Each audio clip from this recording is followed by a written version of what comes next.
Hey, ladies and gents, and welcome to the Controlled Interest Gamecast, where we talk about video games and everything happening in the industry. Episode 106. I am your host, Jared White. Alongside me is Jordan Jarvis. Kung Fu Kenny. And Dominic Orlando. It's here. It is here. We are officially in Red Dead 2 territory. No, Dom. Fire up the hype. It's we are on in Spider-Man the horizon. territory. We are in Spider-Man territory right now. Well, I would say we're in striking distance of Spider-Man. We're in Red Dead territory. You know what I mean? Gotcha. Yeah. Oh, so excited. Can't wait. Let's hop into it. What we've been playing. Speaking of superheroes with Spider-Man, I was talking to you guys in chat of in my anticipation of Spider-Man, I had realized that I had never beaten the Arkham games. Off of memory, I played about half of Asylum. I only played a little bit of City because I owned it on PC, and I just don't really like playing games on PC that often. And I've played about probably 30% of Night. I had recently played that because remember I talked about it a couple of months ago when I was playing through it, and then something came up or whatever. But anyways, I started. Can I interrupt you to be like, what the fuck? There's actually a story, the sequence, and you should play them all in order, and you're like, get a little bit of that one and some of this one and then a little of the last one, I mean, they're relatively standalone too, I would say. They're totally largely agree, standalone. But, I would almost play them in order just for like the gameplay chronology, like how they got better over time. Well, I did play them in order. I just didn't finish them. Good point. I did play them in order. Anyways, so I've recently decided just to go back. I had the ports for Xbox One, the Return to Arkham or whatever. And I know people have their issues with, like, they're not as good as the originals. They messed up colors, whatever. That shit didn't really matter to me. It was fine. It fucks up the tonnage, Jared. It was fine. Anyway, so I played through Arkham Asylum. I tweeted about it. The stealth was still really solid. The story I still liked. Some of the issues I originally had playing through it, I still had. Like, I think the combat in that game is like really repetitive and not interesting at all. And obviously I didn't finish the game the first time around, but I knew and had heard about the Joker fight and how lackluster that was. And when I finally got to it myself, I understand where people came from. It's like all of this led to that. It's just kind of like, okay, you know what I mean? It's just like stupid whatever. Too. The fact that he like has the Bane. But like the level design of that game and the stealth mechanics, and there's a lot of that game that is so good. Just, the way they peel back all of these characters that you expect from the Batman universe is really solid. My only other complaint was, like, obviously I don't think the game's super hard by any means, but the Poison Ivy fight's like a weird difficulty spike. It's just like a lot of those bosses in that game are real easy. Like Bane's fight is like ridiculously easy, and then the Poison Ivy fight is just like a crazy difficulty spike of you having to dodge these plants coming up on the ground while also fighting enemies, while also throwing batarangs at her. It's just like very convoluted. I don't think it was well designed. It's definitely like the most video game-y feeling of all the boss fights in that game, but I really enjoyed it. I would still give it like an 8.5, I think is what I said. Really enjoyed my time with it. I'm glad I actually were able to cross off that I beat it. Started up Arkham City. And 1 second. That one's the best, I think, easily. So the funny thing is, I've started up Arkham City, and I've been playing it, and I'm not enjoying it so far. I'm only like 5 hours in.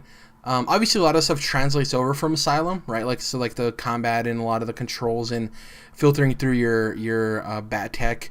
But like, there's some stuff that they don't really explain off the bat in that game. Like when you first enter Arkham City and you get up on the roof after you have your scuffle with Penguin, you see all of like the Riddler like symbols and stuff. They never really explain how to do those at all. There's like no tutorial on how to do those. I actually had to Google how to like complete them. Nowhere at the beginning of the game does it ever tell you how to do that. I think there's like, I could be wrong, but I think there's a quest like you come across eventually, and then it kind of introduces them like formally. It may be a side quest, but like side quest that like you like come across. You get your radio call and you go to help someone, and then it's like, oh, the Riddler, and then like a cutscene and yada yada, and then I could be wrong. That's definitely how it happens in Arkham Knight. Yeah. I would hope. Otherwise, you're right. That's really he's dumb. like got somebody captured, I think. Like, Yeah, you actually go to his base, and that's where you find out like you have to do them all and stuff like that. Yeah, so it's just that's weird. I know it's a weird complaint, but like they're so well integrated into Batman Arkham Asylum, where it's just you're finding these hidden trophies. So for this one, it's like they're all over the map. They're really obvious because the whole like color tone of the game is like blacks and grays, and these green things stick out like a sore thumb. So it's like it's just weird that they don't explain it to you off the bat. I could easily miss something. I'm not saying I'm not at fault, but from what I've played, I didn't run into anything that showed me how to do it. Yeah, either way, it should be something that's made clear. Like, you shouldn't be able to miss it. So Yeah. I really have an issue with games doing that, and so I totally feel your pain. Yeah, but it's cool. Like, I love the beginning of the game with the penguin thing, and then obviously rescuing Catwoman from Two-Face. The cool thing about playing it now is that when I originally played it, I didn't get to do the little, and it's very short, but the little intro with Catwoman where you control her. If you guys remember, that was only relegated to people who bought, I think it was either they pre-ordered or they bought a special edition of the game. That wasn't for like the base copy. Yeah, I remember doing those. You've been able to get access to them for a while now. I think they were free, but they actually pop up throughout the game. Like, you'll play as her several times. Yeah, I'm just saying that when I originally played City, I didn't Right. I didn't have that unlockable. So it's not like a crazy thing. It's just a cool little, now that I have like the complete package or whatever. They're fun little missions, and they actually I agree with you about the combat. I think the Arkham combat is pretty rough, and the fact that people actually, try to emulate it for other games is kind of mind-boggling, but the Catwoman combat is actually pretty solid with her flipping around and using her whip and stuff. So Yeah. Well, the coolest sentiment I've heard with Spider-Man is that a lot of people who are previewing it are saying it's like Arkham's combat, but it's a lot more difficult and skill-oriented. Like, there's a lot more you have to do, and it's not just, like, mashing buttons. And though, like, a lot of the combos in the Arkham games are cool, it does get kind of repetitive. The only thing that they ever switch up is, like, oh, you have to special attack this guy because he has a taser, or he has, he can't get, like, phased. Dude. Yeah, something like that. So, so far, I'm not enjoying it as much as Asylum. I think another issue with this is that I've already played Arkham Knight, and with City, I think if I would have completed it after I had completed Arkham Asylum before I played Knight, I think I'd feel different about it. But already having the experience of Knight, and as big and open as that city is, though Arkham City is still kind of big, it seems like a weird middle step, if that makes sense. I don't know if I'm getting that across clearly. It's because, it really is only a section of Gotham, old Gotham, and it's came out at a time where, open worlds were still just cracking things open, so I definitely agree that it feels a lot smaller. Yeah, and obviously in retrospect, it's going to feel a lot different than at the time when it came out, right? It was probably, like, awesome and great. But playing it now, it's just, like, it's a weird thing because it's, like, it's not necessarily, like, a huge open world, but it's not like Arkham Asylum where it's, like, confined. It's like this weird middle step. But I'm enjoying my time with it. I don't want to be super, like, negative or pessimistic about it. I'm still playing through it. I'm trying to get through that, and then, obviously, Arkham Knight before Spider-Man comes out, so hopefully I can do that. I'm not going to be going for like 100% or anything like that. I just want to like get through the game, obviously. Do some side missions here or there, but I'm not killing myself over that. I started doing that in Asylum. I was like, let me just, when I finish the game, I'll just go back and like, get trophies and do shine. I'm like, no, I gotta cut it off at the head and just move on to City. Real quick, I don't want to spend too much time on these two things. I played Fortnite a bit for the simple fact that my friend who's in the Army, my best friend, came down and he had just wanted to play some Fortnite, so I was like, sure. I mean, I don't like the game a lot, but I don't really get to spend a whole lot of time with him, so I'm like, cool, play it. And I also played some PUBG as well.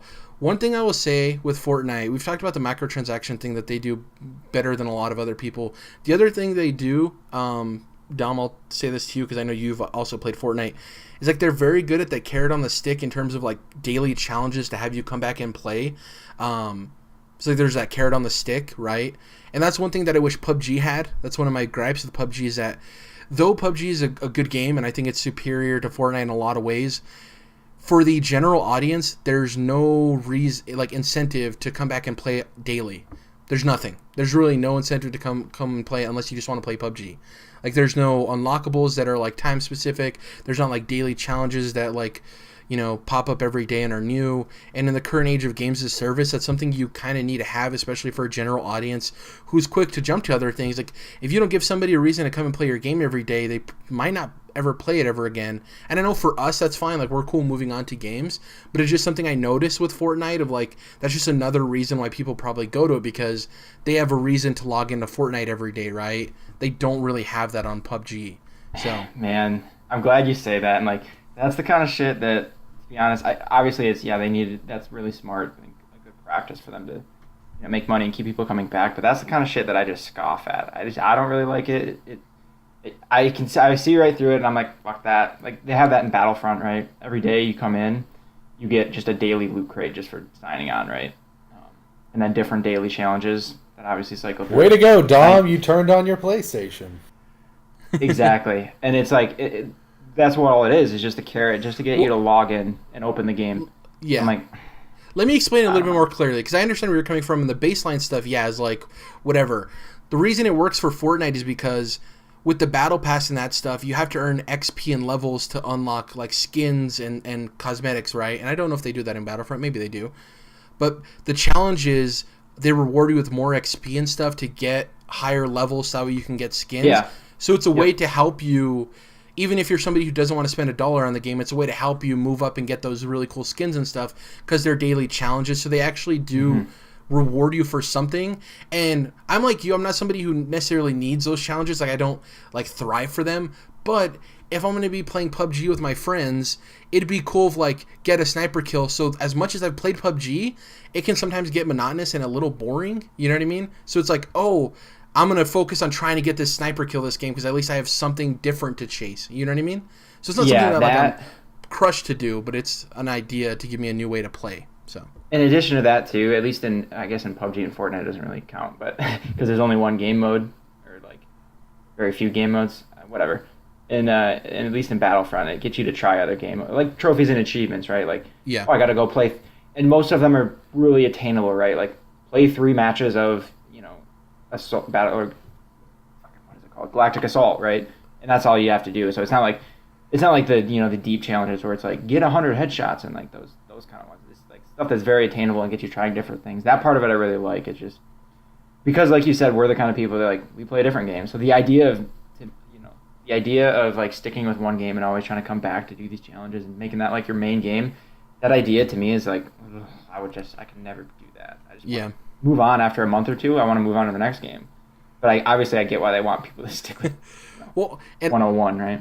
I love PUBG so much, and I wanted to continue to. I don't want it to have like a crazy drop off, and the challenges thing is a way to prevent that for a lot of casual gamers. You know what I mean? So it's not necessarily a change that I want because it'll directly affect me and make me play PUBG nonstop. But it's something in the grander scheme that I'm like, hey, maybe this is something that would help and benefit. So yeah. Were you gonna say something, Jordan? Just that ever since PUBG started getting popular, I've always been surprised at the fact that people are so hooked on it without it ever really having a hook, like a progression system or anything like that. So it's interesting to hear you say the same thing that I've been thinking. Yeah, the only progression system it has is you earn battle points for your performance, and you can use those to buy crates to get cosmetics. So it's like, yeah, whatever. But there isn't like other built-in systems like Fortnite has, right? So it's like the reason I stick to it is just because I think it's like the gameplay is so rock solid, and it feels so good. So the last thing I played is Madden 19. Obviously, they have like the EA Access early preview stuff. I'm somebody who's played Madden every year since like 2000. Either 1999 or 2000, somewhere around there. I've played Madden every single year. I've purchased it every single year. This may be the first time I don't purchase Madden at launch. Partially because of what I've played, and partially just because I'm going to be buying a PS4 shortly in Spider-Man, and that's like a lot of expense, and I can't really justify buying that. And then I had to buy Spyro a couple of weeks. I don't have to, but I'm going to buy Spyro a couple of weeks later, and like that's a lot of money already spending. Yeah, and I'm like, I can wait on Madden. And so the gameplay is great. The UI and the system's good. They made some changes where you can So you know the whole NCAA situation where they want to pay athletes, so like they didn't allow them to make NCAA football anymore. The cool thing with NCAA football is you can play a season in that, save your draft class, import that to Madden, and then use that in your Madden franchise. You can kind of bring your guys from college and draft them into the pros. It was really cool. This year, Madden added the ability for people to create their own draft classes, and then you can download and import them into your Madden franchise, which is weird because the whole reason NCAA got shut down is because they were using the likenesses of players, but I don't know how Madden can allow... And here, the thing is, it's all user-generated content, community-generated in NCAA football, because none of the players, when you buy the game, none of the players ever look like any of the players at the college. People would go in and make the custom rosters, and then you'd have the actual college rosters. So it's weird that they're allowing them to do it in Madden, where you can create the draft classes of real people that exist and use their likeness, but then they can't make the game. And I think it's probably simply due to the fact that it doesn't involve the word NCAA in it, you know? Like, it doesn't involve that, so that it's like a bypass. It's very weird. And I'm going like on a tangent that you guys probably don't care about. No, I didn't even think about this. That's actually really fucking interesting. I could not give any less of a shit. Yeah, it's just weird that they're barred from making the college football games because of likeness, but because their community would make the rosters correctly, but they can allow that on Madden to do the same thing. It's very weird. It doesn't make sense to me. Oh man, there's something there that it feels like a bit of a reach, but I think there's something there that there could be a line that could be crossed potentially. And if I'm an NCAA player, you know, if I'm fucking what's his name? I don't know these guys anymore. I don't know. One of the high profile NCAA players, like, and there's like a custom, you know, character build of me and Madden being imported or whatever enough times, and it's like standard, and everyone knows who it is, the same number, and I don't know, at some point, like, I'm gonna want in on the revenue from that, right? Yeah. Then you get into a lot more web of legality and weird stuff, but there's something there, and it's interesting. I want to think about it more. Yeah, I don't want to harp on it too long, but real quick, gameplay's cool. My only two gripes with it, or I guess one gripe, is that the running animations for the running backs is really weird. It looks like they're running with like a bunch of like crap in their underwear. They got a load in their pants. It's very weird, and they made the switch that way. One cut back, which is a certain style of running back, they performed a little bit better in the gameplay. They fixed a lot of the passing mechanic errors and stuff like that, but the running just seemed kind of weird. I enjoyed my time with it. I know people say every year Madden's just incremental and they don't really fix much. There have been years where you see drastic changes and some where you see like not so much, and it's coming from some. I've played the game every year. This is one of the years where it's an engine refinement because they switched over to Frostbite last year. So this is a very like narrow incremental upgrade, you know what I mean? This isn't one of the jumps, though everybody thinks that they're all narrow increments, but this is definitely one of the smaller gaps in terms of change from year to year, because it seems like they're just trying to fix the Frostbite engine, which we've heard so much great things about. Mass Effect Andromeda, you know?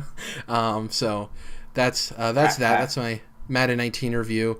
Not a huge fan of Antonio Brown being on the cover, but that's what it is. What it is. Not into that guy either. I don't want to go on too much longer, so I'm not going to cover these in depth, but Spider-Man, Amazing Spider-Man issue 3 came out yesterday. Really interesting story happening there. And I'm not into it. You're not? I really like it. They basically did a very similar thing with DC Rebirth and Superman, where, I mean, I don't think it's that much of a spoiler. It's Clark Kent and Superman that are like meeting each other, just like Spider-Man and Peter Parker, and it's like, well, what's the deal here? You know, I thought they were the same person, so I was just not super. Yeah, I hadn't read that, so I don't really. Yeah, and then I caught up on Iron Man as well. Tony Stark Iron Man. I like that as well too. I've read a bunch of other things, but I don't want to harp too. I've gone on long. So what about you guys? What have you guys been playing? All right. First off, I'm going to hit you guys with this. Halo 5. Jared, I've been playing the campaign. I restarted the campaign because we talked about before how first time I went through it, I wasn't of a sober mindset. Enough so that I was convinced that I was playing split screen. Apparently that doesn't exist. Anyway. What in the fuck? I'll have to tell you later, Jordan. Anyway, I'm like probably 2/3 of the way done with the Halo 5 campaign, and dude, I don't know, it's really good. I don't understand what the problem was. It's I it mean, was Locke is not. mismarketed. Yeah, it was Yeah, so mismarketing. Yeah. maybe that's why I'm like I don't get it because like I never even paid attention to any of the marketing, and even if I did, it was years ago. Would Not you thinking say about it. that the story revolves around Locke chasing down Master Chief, who is a fugitive, and they're like head to head, like going up against each other? Yeah, it's exactly what it is. I just finished like mission 8, and that's literally what's been going on. I mean, there's deeper stuff like Cortana's a little crazy, maybe that I haven't figured it out yet. But she's activating these guardians. But like so far, that's been what's going on. And there was an awesome cutscene where like Chief and Locke literally hand to hand fight, and I was like literally like sitting there shitting myself like, oh my god, this is fucking awesome. Like two I need to Spartans play just through like it, man. Maybe it's about the hand-to-hand combat. culmination then, like the end of the game. Maybe I don't know. I haven't finished Yeah. it either, so I have no idea. I don't know. I think it's really cool, and it's. I mean, it's more Halo, like gameplay wise. It's nothing like crazy or whatever. This isn't like super innovative, but like it's been a while since I played a Halo game, and I'm like, I'm loving it, man. I don't know. Well, it's like Call of Well, the Duty, right? story's really good. It just feels good. Like you can say whatever you I want about like- the game around it, but like the gameplay just feels good. Yeah, it feels great. I replayed the series when the Master Chief Collection came out, and I think that the 343 games play marginally better than the Bungie games. And I know that Bungie never made a Halo game on this generation, but even Halo 3 to 4, I think, is a very big improvement with what 343 was able to do. I'd have to go back to 3 in the earlier ones, but like from what I'm thinking now, like I'd agree, like 100%. Like 4 and 5, like feel really good, but Especially not they being still able don't to aim solve. down sights, it just doesn't feel right. Oh, that's true, and that's kind of I think a product of the time, maybe I don't know, but they still haven't solved like my single and greatest gripe of all Halo games, and I don't know why. When you're playing through campaign missions, you start out with your battle rifle, or your assault rifle, right? Your UNSC standard weapons, and then you run out of your first set of ammo really, really quickly, of course, and then you're stuck using plasma pistols and fucking plasma rifles, and it's like it's not as cool. Like I want a battle rifle, man. They do that on purpose because if you're able to run through the whole campaign with just the BR, then you're just gonna dominate. Like I think they do it for balancing and stuff and forcing you to use other weapons. You know what I mean? I don't think it'd be as good of an experience if you're just able to carry a BR through the entire game. The Well, then they need to, Forerunner like, weapons not- in 4, I think, are better than the UNSC stuff. They're okay. It's Jared. I would get your point, and that would be valid if all the other weapons didn't completely suck, and not necessarily. They're good. They're effective. They kill people. Even like the Needler is really effective, but I hate the damn thing. I don't want to use it. You know what I mean? Yeah. Even the plasma pistol, it's actually a very good weapon, but I hate to use it, man. Like they need to make the other weapons as fun to use as the battle rifle. If they're not, you know what I mean? It's more like that. But anyway. But in it's real, still like, fun. if this happened in real life, right? If we met aliens and they had weapons, don't you think you definitely want to check out their weapons way more than like human weapons? Their weapons would be so much better than ours, and you're Yeah. right, yeah. It'd be so cool. But just I understand you. The BR is just like it's comfort food. Yeah. Yeah. But anyway, I really like this campaign, so I'm digging it, and I'm gonna finish it up this weekend probably. So, I'm not doing multiplayer anymore. Xbox Live lapsed. I'm not gonna turn that shit back on. But anyway, I also finished up Everybody's Gone to the Rapture. That was a PS Plus game from like a year or two ago. Finally got around to it. The last 2 weeks. I don't know. It's a walking simulator, right? I think it's good. I think it's a really pretty It's good good. game.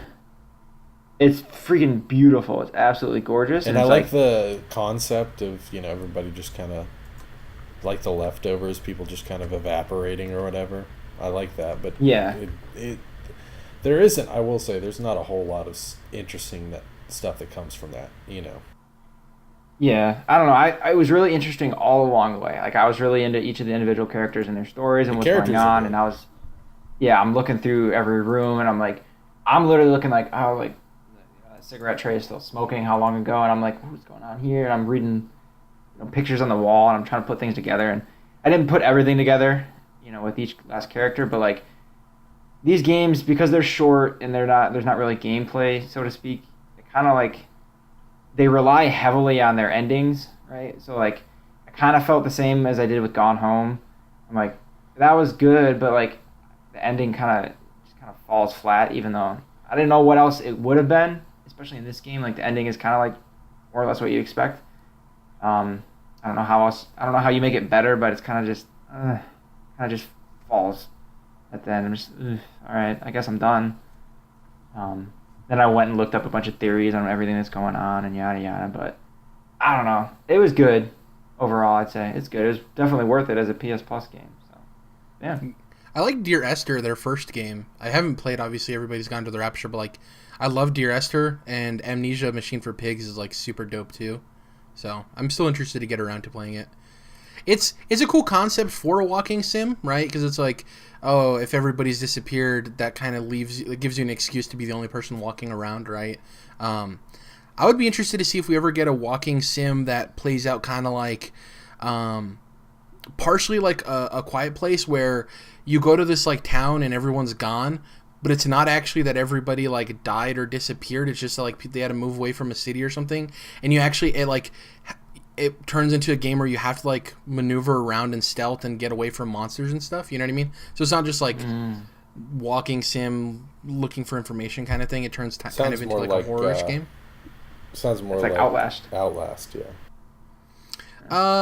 But I guess, yeah, partially like Outlast, but I think that's super horror. I'm thinking more of like, and more from the subtle beginning, you know, Outlast is a horror game. I'm talking like this settles you in as a walking sim and slowly peels back the layers of it being more of like a monster horror game. You know what I mean? Kind of like that's what I wanted Gone Home to be, and then it obviously wasn't.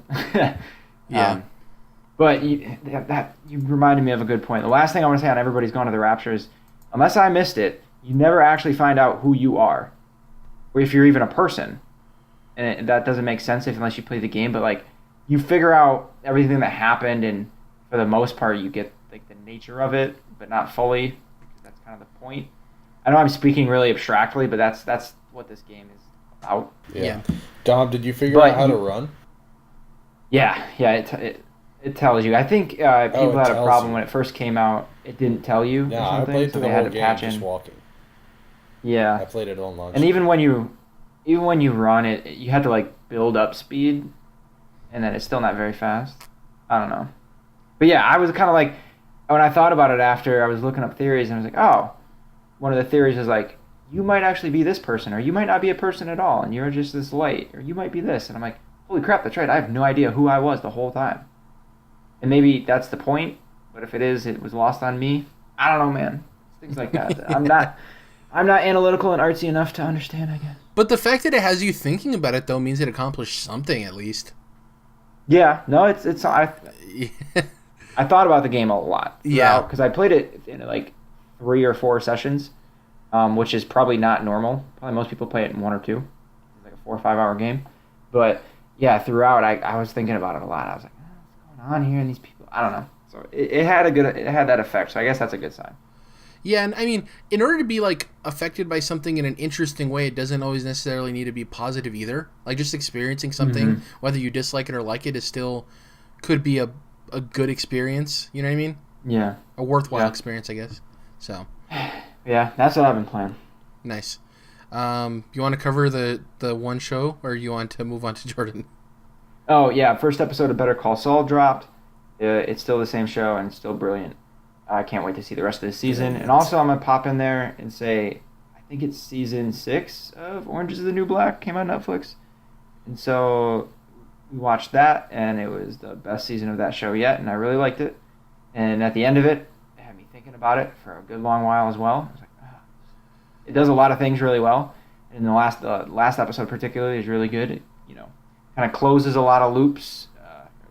You realize like, oh shit moments, like several last episode. So yeah, so really enjoyed that. Some of the middle seasons were weaker, but season 5, like the whole season was a prison riot, which is interesting, definitely different. They needed that. And then this season 6 was kind of like the fallout from the prison riot, so to speak. So I don't know, it did a lot of different things, and I really liked it, so I had to pop that out there. Nice. Jordan, what have you been playing? guess I'll just pop in then and let you know. I actually haven't been playing anything. I've been watching and reading quite a bit. Finished reading Avengers vs. X-Men, the comic event that kind of leads into Marvel Now from 2012. And I really enjoyed Avengers vs. X-Men. I read like every issue that was connected to it, and there's plenty of stuff that you don't necessarily need to read, but there is the main series, obviously, and I think that shit was really fucking good. 12-issue series about kind of the return of the Phoenix Force and how the X-Men want to handle it and how the Avengers want to handle it. And so I really enjoyed that, and now I'm reading several different series in Marvel Now and enjoying those as well. And also keeping up with Marvel Fresh Start as I've been doing.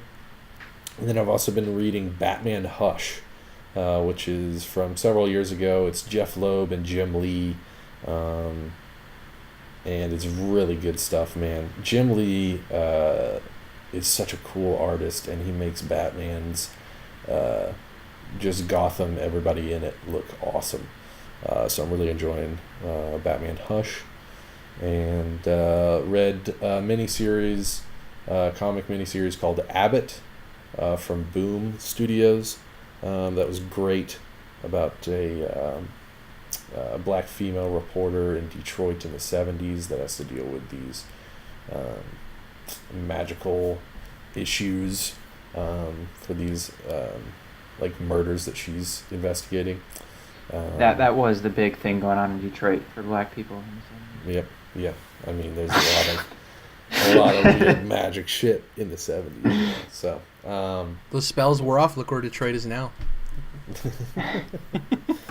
Well, I'm a like history check or whatever. I feel like it was the 70s when there was like all the riots in Detroit. Maybe it was the 80s. I don't know.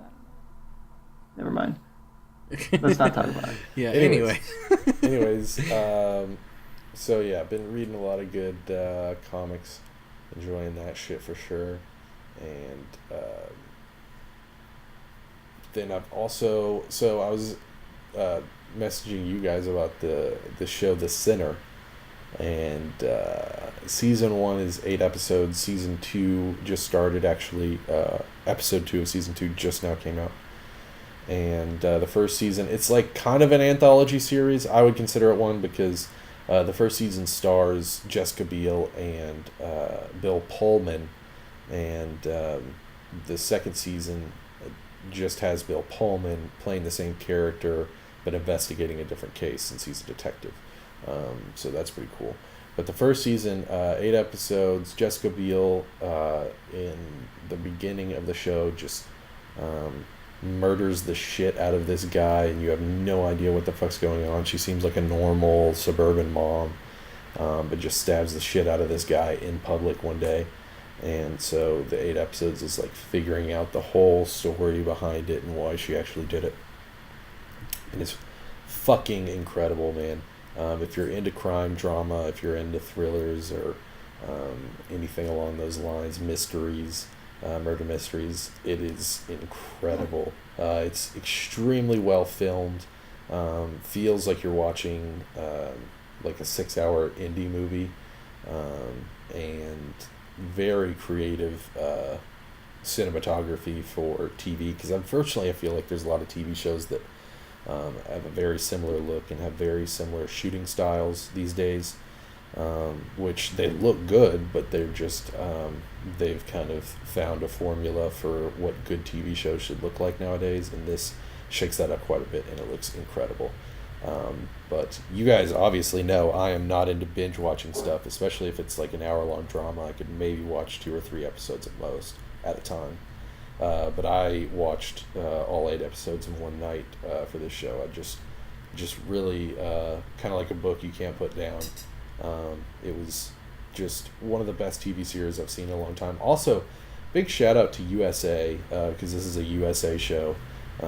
So with this and where Mr. Robot's at going into season 4, I think they've easily got 2 of, if not the 2 best television shows running right now.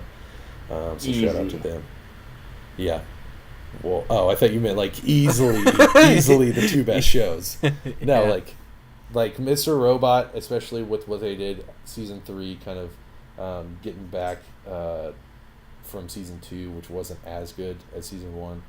And then I'm telling you, man, The Sinner is some of the best shit I've seen in a long time. So easily 2 of the best shows on TV for USA. So shout out to them, and highly recommend The Sinner. Although I also mentioned to you guys it has one of my number one sins, which is it has a scene taking place in 2012, which is in a bar, and in the bar there's a song from 2017 playing. And I'm like, fucking kill me now, because if you have a scene set in quote-unquote the real world, and it's in a certain year, and then you're playing a song from 5 years later, I want to punch you in the head. It sounds intentional. Yeah. No, I don't. I really don't think it was. Another Probably just an example of that, oversight, I assume. Moneyball, the movie Moneyball with Brad Pitt. His daughter in that movie plays this song on guitar a couple times throughout the movie, and it's from like 10 years after the movie is set, and I'm just like, fucking come on, people. That's bad filmmaking. So anyways, It's for me the one thing with me that's bad about that is when somebody that's younger hears the original song to a new song that sampled it, and they're like, oh, they copied that new song that's out. It's like, no, that's the original. It came like 40 years ago. It's like, oh my god. Before we hop into news real quick, 2 things I forgot to mention. I finished season 2 of Young Justice. Jordan, great payoffs to storylines from season 1. awesome. I will say at the beginning of season 2, you'll get a little flustered because they introduce a lot at you at once, and you're like, whoa, what's going on here? It's like pulling in 2 different directions. Yeah. But then it like, in the first couple, like 5 episodes, it like smooths out and shows you this is exactly why we did that. And then it starts paying off on a lot of things from season 1. Really great. So I don't want to spoil anything. I also just want to give a shout out. I watched the movie Ingrid Goes West with Aubrey Plaza and Elizabeth Olsen. A lot of people have been telling me good things. I was glad to finally watch it because it's really good. And then mother effer, what was that second one? Oh yeah. So a while back I read the comic book limited series I Kill Giants. Because Kind of Funny was doing it for their like comic book club or whatever that they used to do, and then all of a sudden they just put out this indie film adaptation of it with Zoe Saldana and Imogen Poots, and it's really fucking good. It's an amazing adaptation of an amazing comic. So I won't get into the plot of either of those 2 things that I just mentioned because they are pretty detailed and intricate, but I would highly recommend both of them. Yeah, they're both on my watch list. I'm gonna watch the movie as soon as I read the comic, but it's really on my like it, to read list. Yeah, it seems like something totally up my alley. It's like what's the name of that movie where like in the book where like the girl has an imaginary friend and then like she dies like walking over the river, Bridge to Terabithia. I think that's what it is. I know Bridge to Terabithia, but I never would have connected it to that description. Yeah, just like a little girl and imagination stuff. Anyways, sounds super cool. I'm super excited to get into it. The last thing, real quick, Jordan, I need to link you to this interview that Jordan Vogt Roberts did, the guy who's trying to get this Metal Gear movie made. He did a 30-minute interview. I don't know if you saw it, for Collider. It's really interesting, especially for somebody who doesn't really care about Metal Gear. I found it really interesting, and people who are super into Metal Gear say it's awesome to hear this guy talk about the franchise, so I need to send it to you. There's a really interesting question where they talk about, obviously, video game movies and how no video game movies are good, but Jordan Vogt Roberts has a comeback to it, and he says, actually, there's 3 really good video game movies.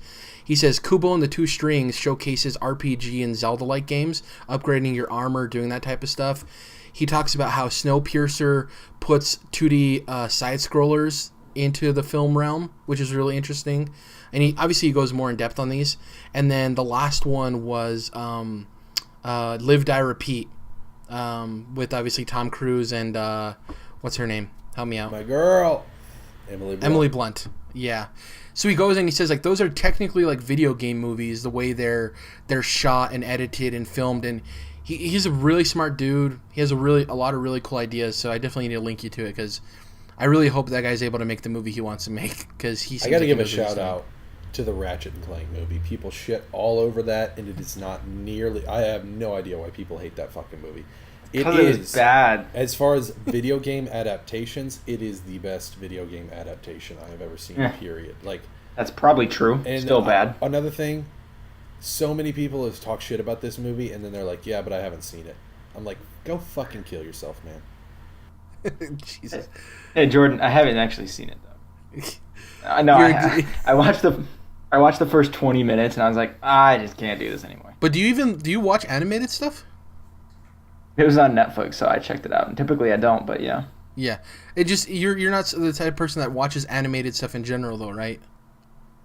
I mean, that's just kind of the way it happens. Yeah. I don't have like a strict rule or something. Yeah, we can see your nose all the way up in the air, don't we? No, I'm just saying everyone has like tastes, right? So like it's not like you're saying I don't watch animated movies, but if you don't really have a taste for them and they're not your thing, then obviously you're probably going to judge a genre you're not fully in love with harder than somebody who like kind of likes that genre. You know what I mean? Sure. I mean, I don't know though. I like a lot of Disney's animated movies, especially like WALL-E. Whew, that one kills me. I love that movie. I'm not saying that all three Toy Stories, but I will say America puts a lot of stigmatization on animation and treats it as childish. Kubo and the Two Strings is a great example of like a fuck you in that situation. Like, no, this is a damn good movie. And yeah, Kubo is awesome. I really don't like when I hear American adults say like, "Oh, you should check out this movie. It's really good." Yada yada yada yada. The animation's good. Oh, it's animated. Yeah, I'm not interested. Like, well, the crazy thing is like, yeah, okay. Young Justice has, especially in season 2, season 1 as well, has a lot more adult tones than I see in like a lot of live action shows. You know what I mean? Dude, like it's a Phineas lot of and like Ferb has so many innuendos you would not fucking believe it if you watched an episode of that show. So let's get to the little bit of news we have. We have one, I wouldn't say a big story. We have one story and then a bunch of quickies I want to get to. So the first thing is we had the Super Smash Bros. Ultimate Direct. Some interesting information came out. So Nintendo and Series Director Masahiro Sakurai held this Direct because they wanted to talk about some more details about Smash. We'll probably get another one before the game comes out, announcing a couple more characters, I'd assume. But the biggest announcements are they announced Simon and Richter Belmont from Castlevania. Simon being from, the regular Castlevania games, and Richter came in later during Blood of Rondo. Really cool video. They showcased Luigi in his Luigi's Mansion thing with his vacuum, and he gets killed by death, gets his soul ripped out of him. They also showcased King K. Rool from Donkey Kong Country and Donkey Kong in general. He's going to be added to the game. They showed off that there's going to be 103 stages, 800 plus music tracks, the UI design of the game, and a bunch of other details. Jared, I'm going to need you to go back, and I know that you said this correctly, but I need you to repeat how many music tracks are in this game for me. 800 plus. Jesus fucking Christ. When they say Smash Bros. Ultimate, they fucking mean Ultimate, you guys. Well, the crazy thing is it's 800 plus, and then they said 900 if you add all the menu music and stuff, but 800 like music tracks like for video games. And it's crazy, like even if you don't play Smash, but you're a fan of classic video game music, $60 for like 800 tracks is kind of crazy. It's like it's like the most comprehensive collection of all of that music. It's really fascinating. But here's the thing. For those to actually be in the game in like decent quality, how big is the game gonna be? That's insane. Right. So for you guys, I have two questions. The first one is, what do you think the biggest announcement from this is? For me, I think it's the Castlevania characters. I think King K. Rool, though it's like surprising and people wanted it, it's like a Donkey Kong character. I think the Castlevania thing, the fact that Konami is like, yeah, sure, use Castlevania, I think is huge. That and the fact that, Smash Bros. Finally has Castlevania characters, and it's, in this one that's called the Ultimate version, essentially. So it's like, that's a big fucking deal.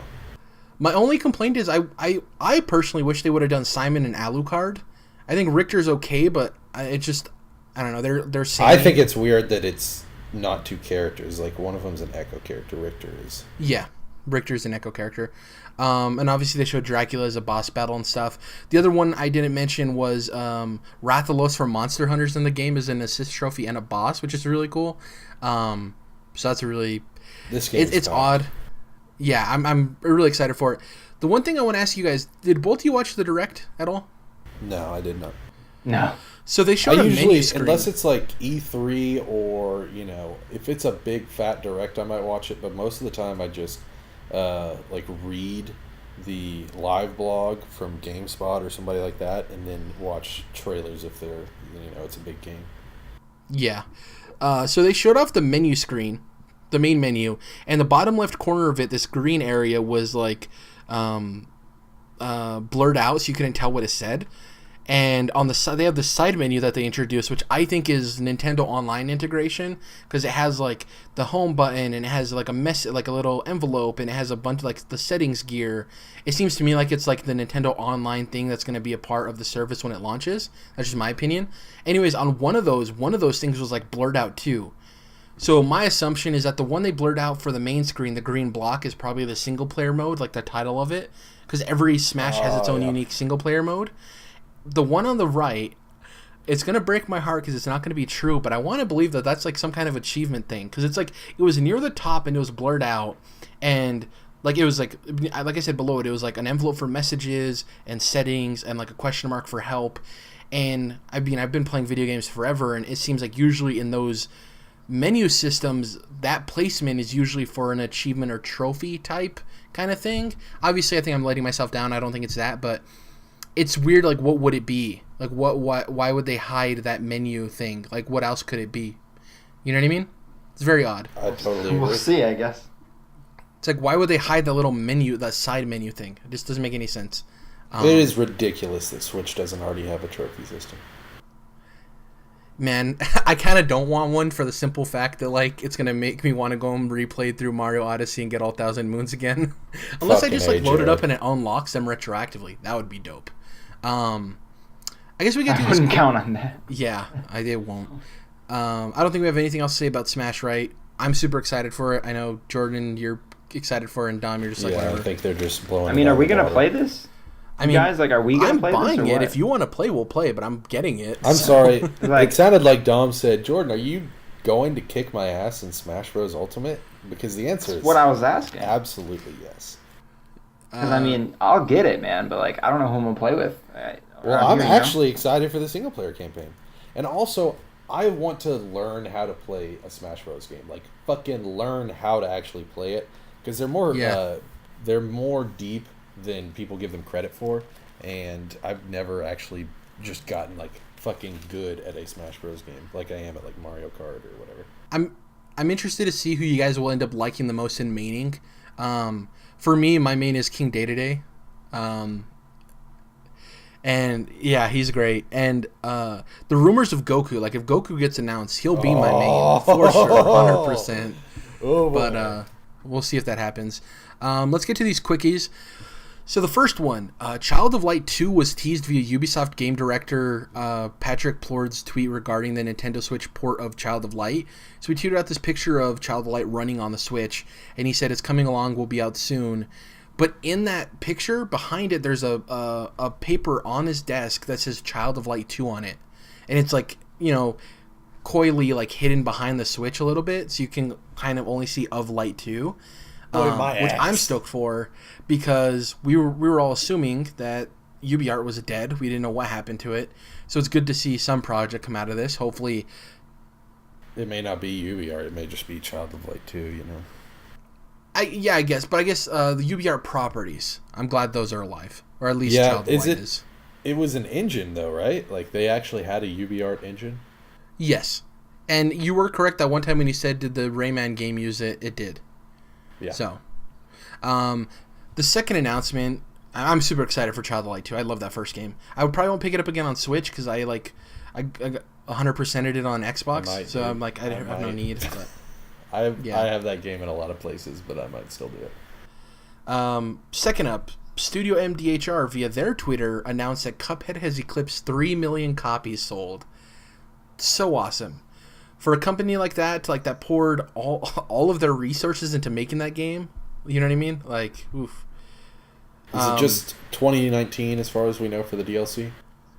Yeah, no official word on specific date, but 3 million copies. That's great for that game, man. I'm happy because it showcases that if you're willing to put out a vision that you trust in and believe in, that people will love.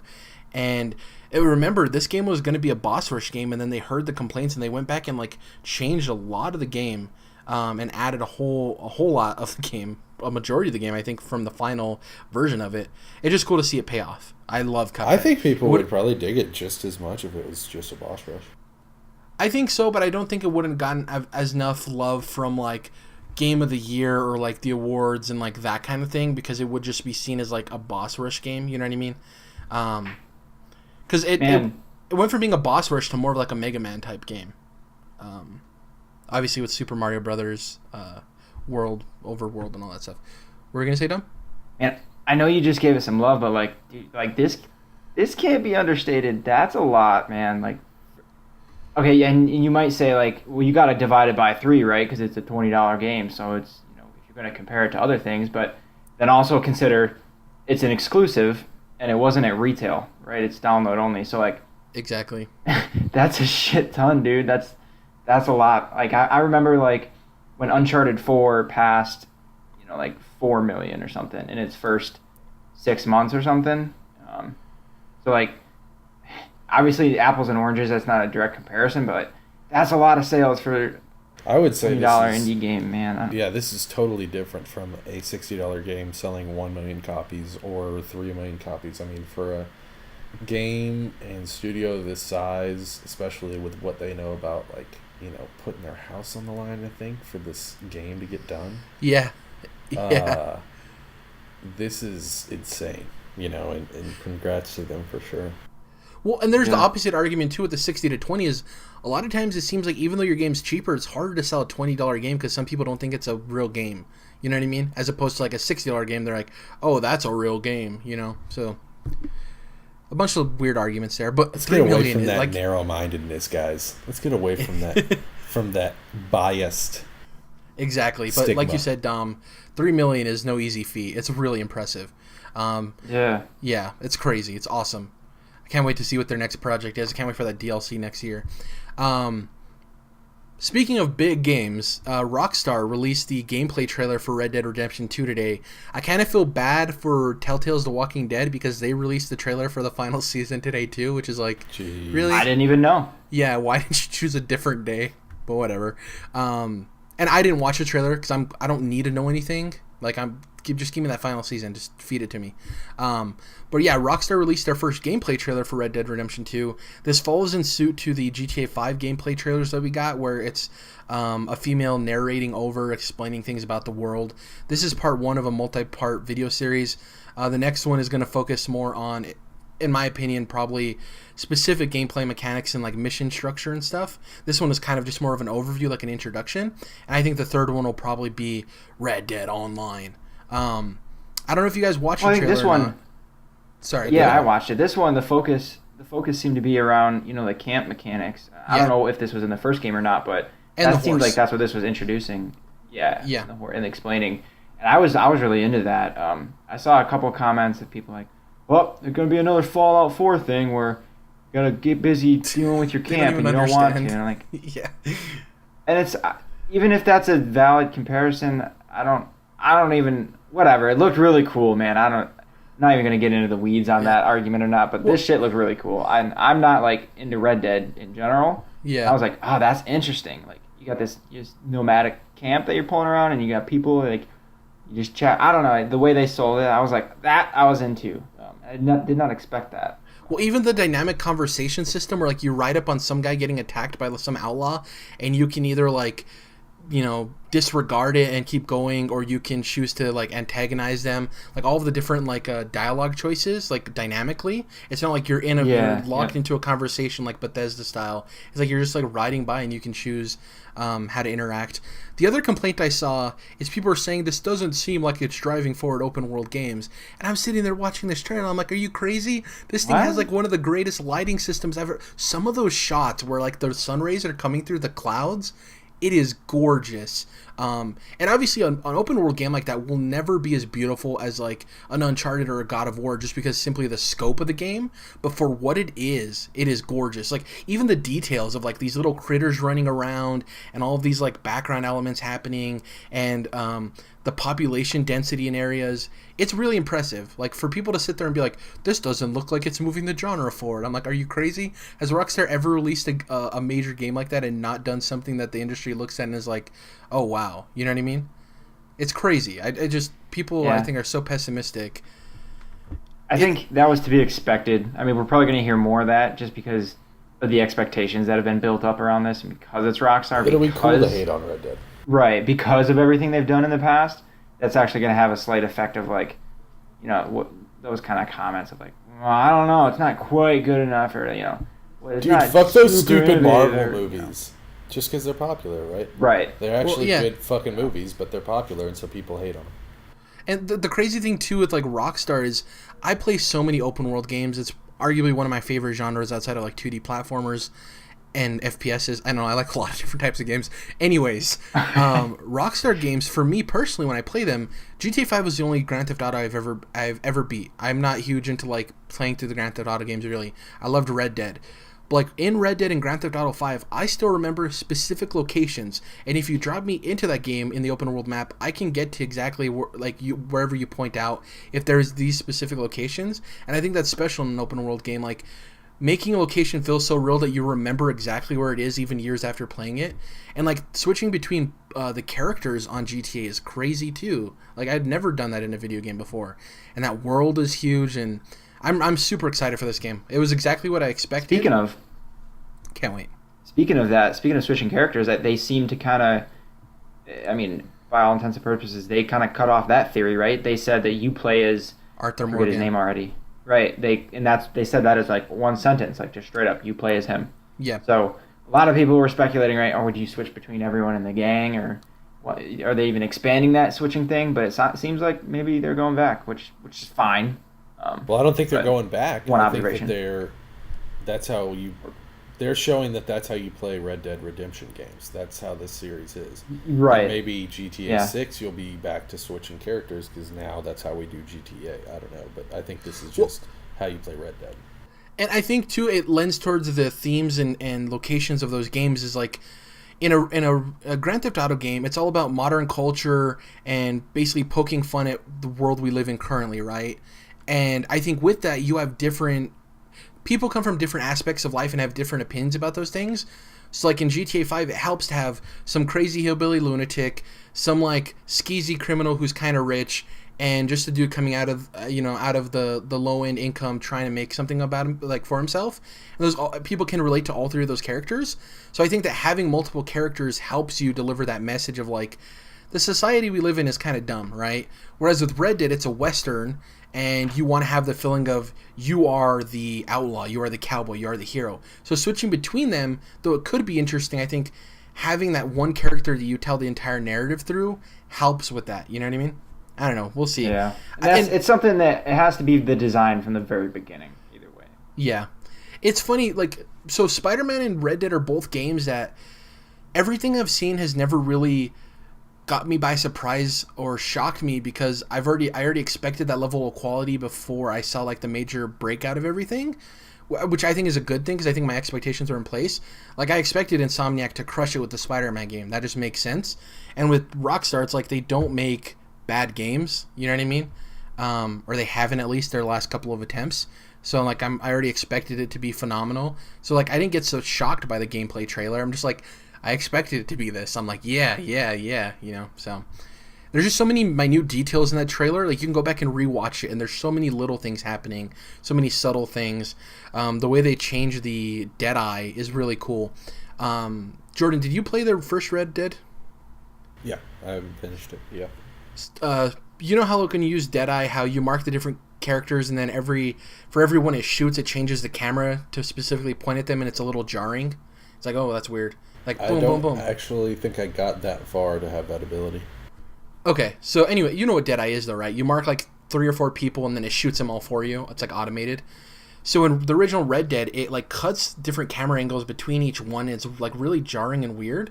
the way it works in Red Dead 2 is that you control the camera. So once you mark all of them and it starts shooting, you have free control of the camera to like look at Arthur Morgan and make it cinematic, or like point at each one as they get shot. It's like freely up to you.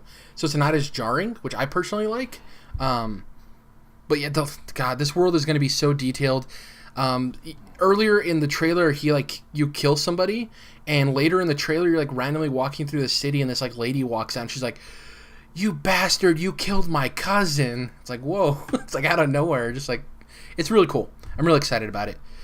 Before we close out, we have your Deadeye system. I liked it better when it was called VATS and it was in Fallout. It's gotten better. VATS used to be really bad though. Fucking fanboy.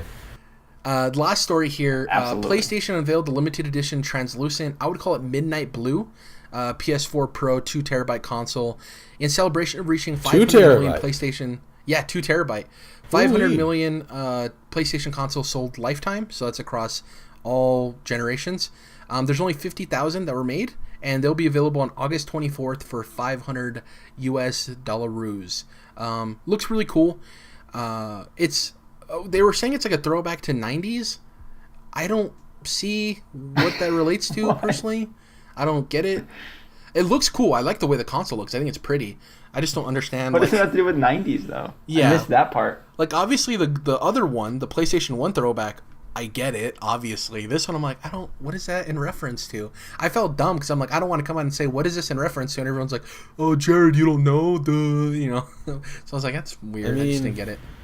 I've seen those, like old DualShocks that are see-through. It's still a little different. I don't know. Yeah. Dom, you brought up the point, but like $500 is obviously $100 more, but you're getting obviously 2 terabytes instead of 1. You're getting the PlayStation camera, and then obviously it's only 50,000 of them made, so it's like a limited edition, right? So that's probably where they find the value in charging you an extra $100. It's all in that limited number of consoles available. If we weren't so late in the generation, I might think about upgrading my Pro. I have a 2 terabyte Pro, but just the casing would deliver. I mean, I might, to be honest, this is the kind of thing that like you might grab and just leave it in the box. Grab as many as you can, and then triple your investment in a few years, right? Yeah, like man, that PS1 one, God, is probably like through the roof, right? It's like $800 or something. It's crazy. That was for the custom painted one that you can still buy ad hoc, but I'm sure if you look on eBay for like an actual one of those PS1, PS4s, like $1,200 or something. But I think it has to get into the thousands. Yeah, I'm gonna check. I'm gonna the crazy thing is that's still cheaper than a lot of graphics cards still because of the damn Bitcoin thing. I hate that whole situation. The funny thing with this new PlayStation console is that the people who just bought the Spider-Man one, the people who weren't able to get a hold of it, at least now have something else they could buy. But then the people who bought the Spider-Man one, I like the Spider-Man one more than this one personally, but I mean they're both cool. I like them both. That one's 1 terabyte, correct? Yeah, the Spider-Man one, yep. And there's also a slim version of that. There's not a slim version of this. But the slim version of the Spider-Man slim one is only in Europe. Yeah, so weird. Anyways, that closes out episode 106 of the Controlled Interest Gamecast. In terms of what we're going to be playing, Arkham City, going to be diving into that some more. Octopath Traveler and Hollow Knight, see what I get to there. My 10 hours are done with Madden, so until I buy that game, I'm not going to be playing it until then. Just grinding away, waiting for Spider-Man. And I think that's pretty much everything for me in terms of video games. What about you guys? Halo 5. Yeah, I might be doing that too. Awesome. And actually, I was thinking I have Red Dead Redemption on PS3, but now that I have a 1S Xbox console, backwards compat, baby. I could be playing the backwards compat at 60 frames a second, and it looks really good at 60 frames. It looks better on a 1X with like the 4K upscale, but even just the 60 frames on the 1S looks fucking dope. Don't you think it's so funny that PlayStation has the marketing rights to Red Dead 2, but the best way to play the first game is on Xbox? Absolutely. Yeah. It's so funny. Yeah. Any other games you guys want to mention, or is that it? So, probably just that stuff. Yeah. Persona 3 Dancing All Night. I know you're excited for that. Just kidding. I mean, maybe down the road. Probably, that's not going to be something I get at launch. Did you hear the thing about One Punch Man, by the way? You know the anime One Punch Man? Yeah. They're releasing the first episode of Season 2 this year, but then the rest of the season won't air until 2020. You're joking. I'm not kidding. Fuck. That worries me because they actually changed studios, I think. Yeah. The old studio is like producing or something. I don't know. I'm worried about One Punch Man 2 though. I'll say that much. And that does not that does not help anything right there, that news. So anyways, I'm very excited for Spider-Man. I'm really starting to feel the hype on that game. And we're less than a month away, so very excited about that as well. The last thing I want to mention before I close out the show with the whole rigmarole is they released the Spider-Man annual for this number 1. I don't know if you saw that, Jordan, but I guess in it they unveil Miles Morales' like first suit he ever had. It's really cool. So that is like, I guess I'm trying to say that's not really part of Fresh Start, so I didn't fuck with it. No. Yeah. It pertains to, like, technically, I guess, his all new, all different Marvel series. Because his series is just called Spider-Man, whereas Peter Parker's series is The Amazing Spider-Man, or Renew Your Vows, or Peter Parker the Spectacular Spider-Man, or the 4 other fucking series that are about Peter Parker Spider-Man. That's why I didn't read that. I didn't read it either. I just saw like the story about it, and I was like, it's a cool thing to just like Google and look at. You know what I mean? The picture of his like OG suit. Hopefully, I'll get around to eventually, getting back through and reading all that ANAD Marvel. Thank you guys for listening to episode 106. If you can, please follow us on iTunes. Leave a review if you can. Definitely helps us. Subscribe to us on YouTube. Like the video and share it if you can. You can follow us at Twitter at CTRLINT. That's Controlled Interest abbreviated. You can follow me at Jared _. You can follow Jordan at Mellowmodus, and you can follow Dom at Dom's Oreos. We will catch you guys next week when hopefully Dom's beaten Halo 5 and I have played Octopath Traveler Hollow Knight and I'm not glued to Arkham City or something else. So, we'll catch you guys next week. Bye.